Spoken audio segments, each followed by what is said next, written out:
দূর দূর, হঠাৎ করে কেন যে এত চুল ঝরছে বুঝতেই পারছি না। কতদিন হয়ে গেল চুল ওঠা আর থামছেই না। না, এমন হতে থাকলে তো মাথায় টাক পড়ে যাবে। না না না, আজ রাজবৈদ্যের কাছে পরামর্শ নিতে হবে।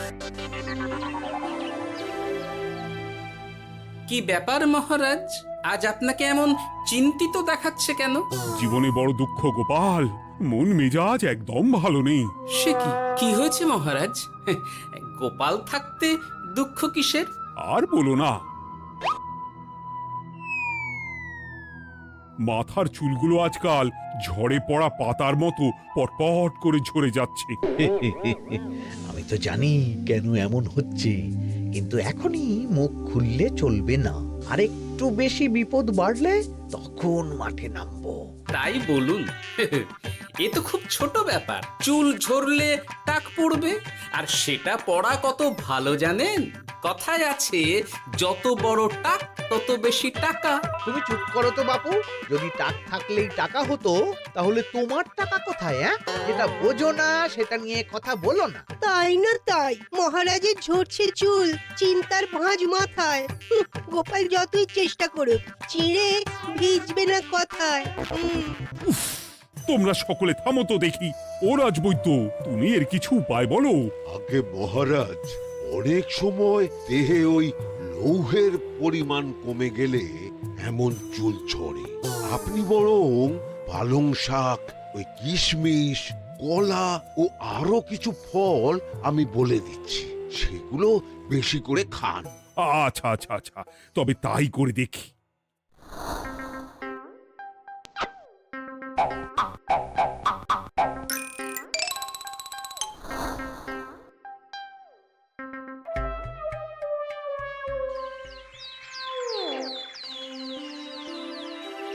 ও রাজবৈদ্য, তোমার কথা মতো শাক পাতা ফলমূল সবই তো খেলাম, চুল ঝরা বন্ধ তো হলোই না। তো জানতামই এমন হবে। কিন্তু মহারাজ, এমনটা তো হওয়ার কথা নয়। কিন্তু হচ্ছে তো। আরে আমার সাধে চুল, কোথায় চলে গেলি সব? এর জন্য তুমি দায়ী। তুমি এর জন্য শাস্তি পাবে বৈদ্য। আমাকে আমাকে ক্ষমা করে দিন মহারাজ, এমনটা হবে এ তো আমি ভাবতেই পারিনি। কিছু মনে করবেন না মহারাজ, ছোট মুখে বড় কথা বলছি। কিন্তু সত্যি এখানে রাজবৈদ্যর কোনো দোষ নেই। ওকে শাস্তি দেওয়াটা ঠিক হবে না মহারাজ। দেখেছেন মহারাজ, গোপালের সাহসটা দেখেছেন? আপনার মুখের উপর কথা বলছে। তা বলি, তুমি যখন এতই বোঝো, তাহলে নিজেই একটা আস্ত লোহা খেয়ে দেখো না, তোমার মাথায় চুল গজাচ্ছে কিনা। ঠিকই আছে, এসব মূর্খের মতো কথা কেবল আপনার থেকেই আশা করা যায় মন্ত্রী মশাই। মহারাজ, আপনি বিচক্ষণ মানুষ। আমার শুধু অনুরোধ, আরেকবার ভেবে দেখবেন। ঠিক আছে, রাজবৈদ্যকে আমি শাস্তি দেব না, কিন্তু সকলের জন্য আমার একটা ঘোষণা আছে। কি ঘোষণা? আমার এই কঠিন সমস্যা যে দূর করে দিতে পারবে, তাকে আমি বিশেষ পুরস্কারে ভূষিত করব। এই তো পেয়েছি। এই সুযোগ কোনোভাবেই হাতছাড়া করা চলবে না। এবারের সমস্যাটা সত্যি বেশ কঠিন। কি করলে যে মহারাজের চুল পড়া বন্ধ হবে সেই উপায় মাথাতেই আসছে না। হঠাৎ করে কেন যে এমন হলো কে জানে।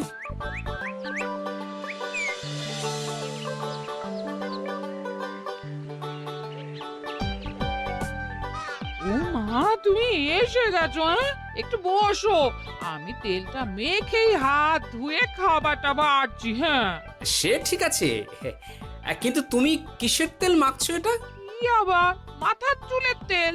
এখানেও চুল, ওদিকে মহারাজেরও চুল ঝরে পড়া নিয়ে আমরা সবাই হিমশিম খাচ্ছি গিন্নি। আরে, মহারাজের অত সুন্দর কালো চুলগুলো ঝরে যাচ্ছে, এ তো ভারী দুঃখের কথা। সে আর বলতে। ওই জন্যেই তো আমি বাবা মাথায় এই জড়িবুটি তেল মাখি। এতে চুলের গোড়া শক্ত করে, চুলকে ভালো রাখে, নতুন চুল গজায় সব। হ্যাঁ। কি কি বললে? নতুন চুলও গজায়? সত্যি? হ্যাঁ। বাহ, তাহলে আর চিন্তা কি? আমাকে এই তেলটা একটু দিতে পারবে গিন্নি? মহারাজকে দিয়ে আসি। উনি বলেছেন যে ওনার সমস্যা দূর করতে পারবে তাকে উনি পুরস্কার দেবেন। উমা, এই তাই নাকি? এ তো দারুণ ব্যাপার গো। নাও নাও নাও, তেলখানা নিয়ে মহারাজকে কাল দিয়ে এসো তাহলে। আর জানিয়ে দিও, দিনে 2 বার কিন্তু তেল মাখতেই হবে। হ্যাঁ, আচ্ছা ঠিক আছে।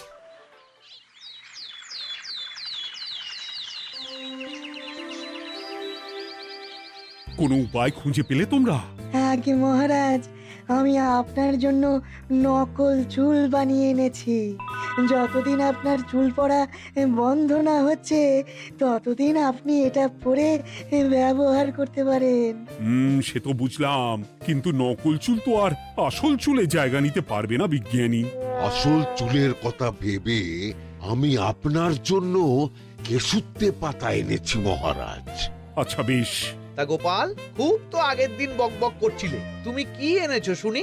সেটা যথাসময়ে দেখতে পেয়ে যাবেন মন্ত্রী মশাই। এটা জড়িবুটি তেল মহারাজ। আমি এটা আপনার জন্য এনেছি। এতে নতুন চুল গজায় আর চুলের স্বাস্থ্যও ভালো হয়। আমার গিন্নিও ব্যবহার করে এটি, তবে দিনে 2 বার করে মাখতে হবে, তাহলেই ভালো ফল পাবেন মহারাজ। বাবা, তাহলে তুমি কেন মাখো না? আচ্ছা, আপনার সমস্যাটা ঠিক কোথায় বলুন তো মন্ত্রী মশাই? মহারাজের জন্য কিছু আনলেও কথা শোনান, না আনলেও কথা শোনান। সত্যি তো মন্ত্রী, কেন তুমি সব সময় গোপালের পিছনে পড়ে থাকো বলো তো? এরা তো তাও সবাই কিছু না কিছু আমার কথা চিন্তা করে এনেছে, তুমি তো সেটাও করনি। না আসলে মহারাজ, আমিও ভাবছিলাম আপনার কথা, কিন্তু থাক, বুঝেছি। আহ, দারুণ। তেলের গন্ধটাও খুব সুন্দর। গোপাল, তোমায় অনেক ধন্যবাদ। আশা করছি ব্যবহার করলে খুব ভালো ফল দেবে। একদম দেবেই মহারাজ। দূর বাবা, ভেবেছিলাম এক হলো আর এক। কোথা দিয়ে যে গোপালটা মাঝখান দিয়ে এসে নাক গলিয়ে ঢুকে পড়ে, খুব শক্ত পুরস্কার নেওয়ার। দেখাচ্ছি মজা।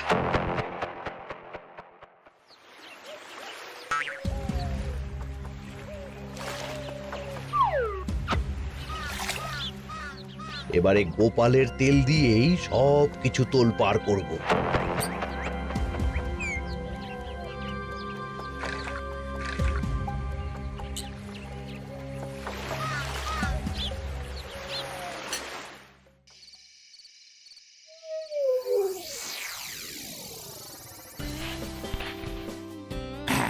ব্যাস, হয়ে গেল 2 বার মাখা। গোপাল বলেছিল এতেই ভালো ফল পাব, কিন্তু এখন মাখার পর মাথাটা কেমন জ্বালা জ্বালা করছে মনে হচ্ছে। হয়তো নতুন চুল গজাবে বলে এমন হচ্ছে। কাল সকালে বোঝা যাবে। এতক্ষণে বোধহয় ছোট ছোট চুল গজিয়েই গেছে। কি এটা চুল গজানোর তেল ছিল নাকি পড়ে যাওয়ার? হে ভগবান, যেটুকু বাকি ছিল সেটাও ঝরে পড়ে টাক পড়েই গেল। গোপালই হলো যত নষ্টের গোড়া। আজ আসুক সভায়।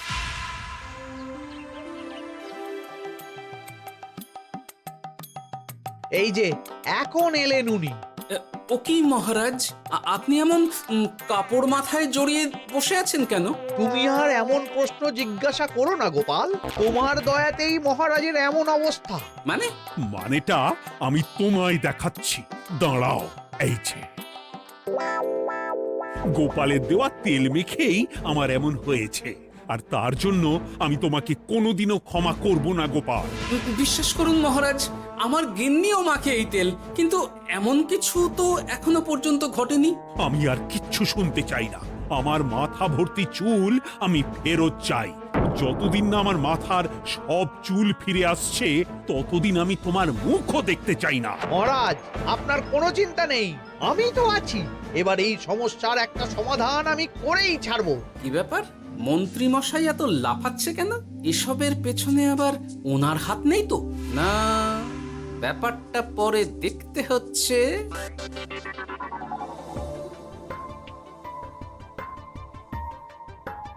আমি বলি কি মহারাজ, এই সময়টা বরং আপনি নকল চুলটা মানে মানে পরচুলা ব্যবহার করুন। হ্যাঁ, অগত্যা, কিছু তো একটা গন্ডগোল আছেই। গিন্নিও তো রোজ মাথায় তেল মাখে, কই এমন তো হয় না। মন্ত্রী যদি কিছু করেও থাকে তাহলেও হাতে নাতে ধরবো কিভাবে? ও কি গো গোপাল দাদু, এখন এই সময় তুমি রাজসভা ছেড়ে এখানে? তোদের দাদু আর রাজসভায় যাবে না রে? কি বলছো গো? কেন? আর কেন, বিনা দোষে এমন শাস্তি। তোমায় শাস্তি দিয়েছে, তুমি শুধু বলো কে তোমার সাথে কি করেছে, বাকিটা আমরা বুঝে নিচ্ছি। আচ্ছা বলছি, কৃষ্ণনগরের মন্ত্রী মশাইয়ের বাড়িটা কোন দিকে একটু বলতে পারবেন? কৃষ্ণনগরে নতুন নাকি? আগে তো আপনাকে কখনো দেখেছি বলে মনে পড়ছে না। হ্যাঁ, আমি এখানে থাকি না, আমি এখানে আমার কাজে এসেছি, তাই মন্ত্রী মশাইয়ের বাড়ির ঠিকানাটা যদি একটু বলে দেন। নিশ্চয়ই, এ পথ দিয়ে সোজা চলে যান, তারপর কিছুটা ডান দিকে গেলেই পেয়ে যাবেন। আচ্ছা, অনেক ধন্যবাদ। ভিন গাঁয়ের লোক মন্ত্রী মশাইয়ের বাড়িতে, ব্যাপারটা বেশ সন্দেহজনক লাগছে। এই এই গুলটে ন্যাপলা, তোরা তোরা দুজন একটু আড়াল থেকে দেখতো লোকটা মন্ত্রী মশাইয়ের বাড়িতে ঠিক কি জন্য এসেছে, তারপর আমায় খবর দিস। ঠিক আছে গোপাল দাদু। তোমার আবার এখানে আসার কি দরকার ছিল? আমি তো বলেছি যে আমি ঠিক গিয়ে তোমার পাওনা গন্ডা মিটিয়ে দেবো। মিটিয়ে দেবে? কতদিন হয়ে গেছে জানেন? দেখো, হয় আমার কীটনাশক আর সার সব ফিরিয়ে দিন, নয়তো আমার জিনিসের দাম মিটিয়ে দিন। কীটনাশক, সার আর কি করে ফেরত দেবো বলো? ও তো সব পুকুরের জলে মিশে গেছে। ওসব আমি জানি না, আমার পাওনা গন্ডা মিটিয়ে দিন, ব্যাস। চল চল, এখনই তাহলে গোপাল দাদুকে গিয়ে সব জানাই। হ্যাঁ, চল চল। দাদু, ও গোপাল দাদু। তোরা এসে গেছিস? আয় আয় আয় আয় আয়। মন্ত্রী মশাইয়ের মুখ থেকে অনেক খবর পেলাম। তাই নাকি? কি শুনি? মন্ত্রী মশাই ওই লোকটার কাছ থেকে অনেক কীটনাশক সার নিয়েছে, কিন্তু এখনো জিনিসের দাম মেটায়নি। হ্যাঁ, ওই জন্যই তো মন্ত্রী মশাইয়ের উপর লোকটা খুব রেগেছিল, হুমকিও দিয়েছে 1 সপ্তাহের মধ্যে জিনিসের দাম সব মিটিয়ে দিতে হবে। তাই নাকি? কিন্তু কীটনাশক সার নিয়ে মন্ত্রী মশাই কি করবে? সেটা তো বলতে পারবো না দাদু। তবে হ্যাঁ, মন্ত্রী মশাই ওই লোকটাকে বলছিল যে ওই সব কীটনাশক সার পুকুরের জলে মিশে গেছে। কি বললি? পুকুরের জলে? আচ্ছা, এবার দুয়ে দুয়ে 4 করা গেল। অনেক ধন্যবাদ রে তোদের। বল বল, তোরা কি খাবি? কিচ্ছু লাগবে না গোপাল দাদু, তবে ভোলা বয়ের আর মিষ্টি খাওয়ালে। আচ্ছা আচ্ছা। কি করে যে মহারাজকে আসল ব্যাপারটা বোঝাই, কিছু তো একটা উপায় বের করতেই হবে। তা বলি বাবা, রাজসভায় যেতে হবে না বলে কি সারাদিন এইভাবেই শয়নে শয়নে দিন কাটাবেন বাবা? হ্যাঁ, উপায় পেয়ে গেছি। বুঝলে গিন্নি, আমাকে একটা জায়গায় যেতে হবে, বুঝলে? তারপর ওখানে যদি কাজ হয় তাহলে আগামীকাল রাজসভায় আমি যাব। কিন্তু তুমি যে বলেছিলে তোমার এখন ছুটি। হ্যাঁ, কি আর করি বলো, গুরুত্বপূর্ণ একটা কাজ, তাই যেতেই হবে। আচ্ছা যাও। কই গো বিজ্ঞানী? আরে গোপাল যে, বলো। এই যে বিজ্ঞানী, একটা বিশেষ দরকারে তোমার কাছে এলাম, বুঝলে? হ্যাঁ, বলোই না। আচ্ছা, এই দূষিত জলকে কিভাবে আবার পরিশুদ্ধ করে বলতে পারবে? কেন পারবো না? জলের মধ্যে একটু চুন আর ফটকিরি দিয়ে দিলেই জল আবার দূষণমুক্ত হয়ে যাবে। তবে ওগুলো দেওয়ার পর কিছুদিন সেই জলকে ব্যবহার করা বন্ধ রাখতে হয়। হ্যাঁ। আচ্ছা আচ্ছা, অনেক ধন্যবাদ, আসি তাহলে। হ্যাঁ,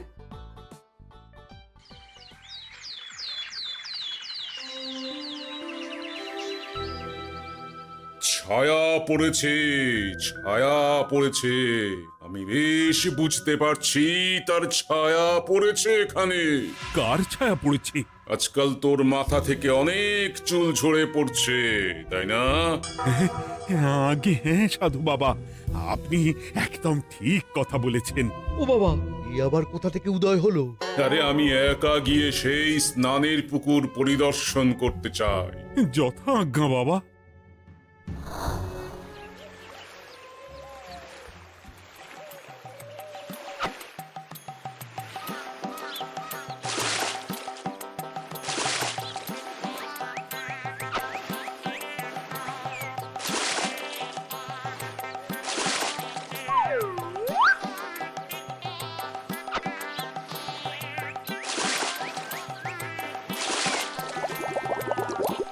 যাক বাবা, মোটামুটি সপ্তাহখানেক এভাবে থাকলেই পুকুরের জল আবার আগের মতো পরিষ্কার হয়ে যাবে।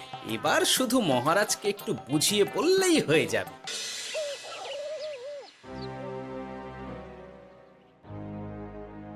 কি বুঝলেন সাধু বাবা? আমার অনুমানটাই ঠিক ছিল। পুকুরের জলে কালো ছায়া পড়েছে, কুদৃষ্টি পড়েছে, তাই এমন হচ্ছে। সে কি? কি কালো ছায়া? যত সব বাজে কথা। জল দূষণ করলাম আমি, আর দোষ পড়ছে কালো ছায়ার উপর। তাহলে এখন কি হবে? চিন্তার কোনো কারণ নেই। আমি মন্ত্রপুত ভস্য ছড়িয়ে দিয়েছি। 1 সপ্তাহ ওই পুকুরের জল স্পর্শ তো দূর, পুকুরের কাছেও যাওয়া নিষেধ। তাহলে আমার মোহরের কি হবে? যথা আজ্ঞা সাধু বাবা। ও কি, তাহলে মহারাজ এতদিন স্নান করবেন কোথায়? সে কথা কাউকে চিন্তা করতে হবে না। মহারাজের ওপরে কালো ছায়া পড়া জল পড়েছে, তাই আগে সেটা শোধন করতে হবে। আমাকে তাহলে কি করতে হবে সাধু বাবা? আমার শিষ্য গোপাল আমাকে আগেই এই বিষয় জানিয়েছিল। আমি তার হাত দিয়েই তোর স্নানের জল পাঠিয়ে দেব। তাই আগামী 1 সপ্তাহ সেই জল দিয়েই তোকে স্নান করতে হবে। কি গোপাল? দেখছো তো মন্ত্রী, গোপাল আমাকে কত ভালোবাসে। আমি ওকে কত কথা শোনালাম, কিন্তু না না না না, কাল থেকেই আমি আবার গোপালকে রাজসভায় ডেকে আনবো। আমি আসছি, আমার কাজ হয়ে গেছে। আর হ্যাঁ, তোর স্নানের পুকুরের চারিদিকে প্রহরীর বন্দোবস্ত কর। কাক পক্ষীও যেন ওখানে প্রবেশ করতে না পারে। আচ্ছা বাবা, আচ্ছা।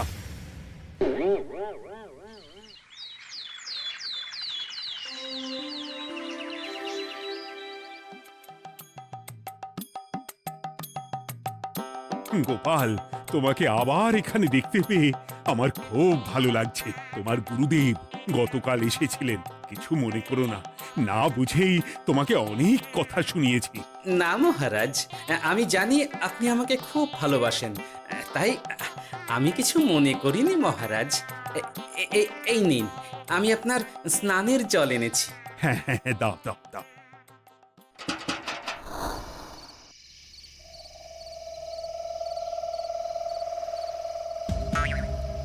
ও বাবা, পুকুরের কাছে যে গিয়ে দেখবো সে উপায় নেই। চারপাশে প্রহরীতে ভর্তি, তাহলে কি সত্যি সত্যি কালো ছায়া পড়েছে? ভালোই হলো, পাওনাদারকে বলে দেবো কীটনাশকটা জালি ছিল। হি হি।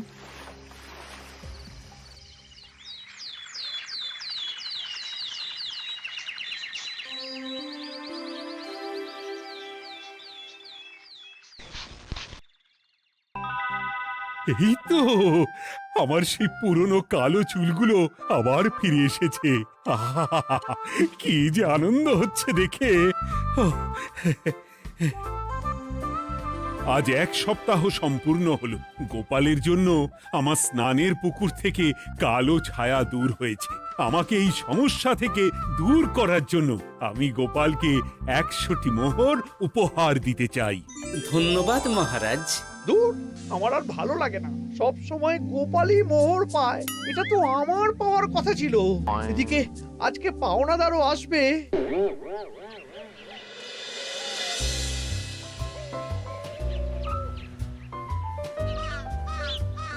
গোপাল দাদু, ওই লোকটা এসে গেছে।